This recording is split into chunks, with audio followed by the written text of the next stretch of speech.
Good evening uncle, చెప్పండి. రేపు Sunday office లేదు, నీ ప్రోగ్రామ్ ఏంటి? కొన్ని పర్సనల్ వర్క్స్ ఉన్నాయి అంకుల్, అవి చూసుకొని అమ్మ వాళ్ళతో టైం స్పెండ్ చేయాలి.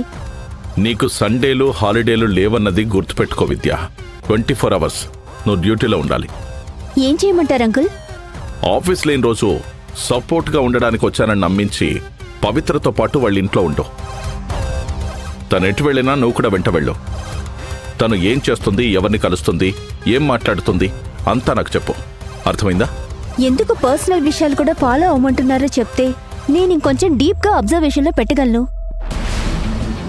అసలు పవిత్ర పర్సనల్ పనులతో మీకేం పని అంకుల్? పవిత్ర వెళ్ళి మహేశ్వర్ని కలిస్తే దాని అడ్రస్ నువ్వు నాకు చెప్తా. అప్పుడు మహేశ్వరి చీటీ చింపేయొచ్చు. అవన్నీ నీకు అనవసరం, చెప్పింది చెయ్యి. సరే అంకుల్. ఇంకో విషయం, నువ్వు అలా పవిత్రని ఫాలో అవుతున్న విషయం సంజనాకి తెలియనివ్వకు. ఓకే అంకుల్, ఉంటాను.